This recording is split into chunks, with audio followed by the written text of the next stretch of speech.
نحمدہ ونصلی ونسلم علی رسولہ الکریم، اما بعد۔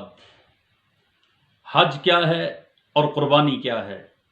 مختصر یہ یاد رکھیے کہ حج اللہ کا حکم اللہ کے عاشقوں نے مان کر اس طرح دکھایا کہ حج اور قربانی ان عاشقوں کی اداؤں کا نام بن کر مستقل عبادات بن کے رہ گئی۔ اللہ کے ان بڑے عاشقوں میں چند نام اہم اور ضروری ہیں۔ حج اور قربانی یہ حضرت ابراہیم علیہ السلام، حضرت اسماعیل علیہ السلام، حضرت ہاجرہ اللہ کی پسندیدہ اور محبوب بندی، اور خاتم الانبیاء امام الانبیاء حضرت محمد مصطفیٰ صلی اللہ علیہ وسلم اور آپ کے جانثار حبدار وفادار صحابہ کرام رضوان اللہ تعالی علیہ مجمعین کی محبانہ اور عاشقانہ اداؤں کا نام حج ہے۔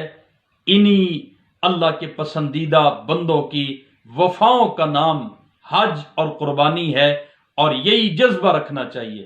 اللہ رب العالمین قرآن مجید میں فرماتے ہیں حضرت ابراہیم کے بارے میں کہ ابراہیم کو اس کے رب نے کہا، اذ قال لہ ربہ اسلم، ابراہیم اپنا آپ ہمارے سپرد کر۔ ابراہیم نے پھر اپنا آپ اللہ کے سپرد کیا۔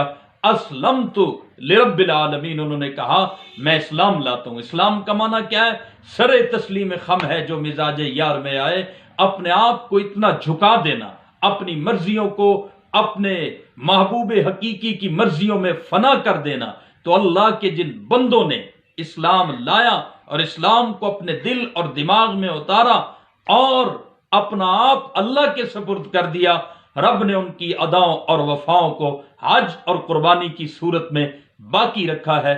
انشاءاللہ اس سلسلے کو ہم آگے چلائیں گے کہ حضرت ابراہیم کی کیسی ادائیں، حضرت اسماعیل کی کیسی ادائیں، حضرت ہاجرہ کی کیسی ادائیں، اور پھر سید الانبیاء خاتم الانبیاء حضرت محمد مصطفیٰ صلی اللہ علیہ وسلم اور آپ کے صحابہ کرام رضوان اللہ تعالی علیہ مجمعین کی کیسی ادائیں اور وفائیں حج اور قربانی میں پائی جاتی ہیں۔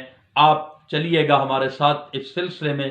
اس یوٹیوب چینل بکھرے موتی کو سبسکرائب بھی کریں، اس کو آگے ایک صدقہ جاریہ اور ثواب سمجھ کے شیئر بھی کریں۔ والسلام علیکم ورحمۃ اللہ وبرکاتہ۔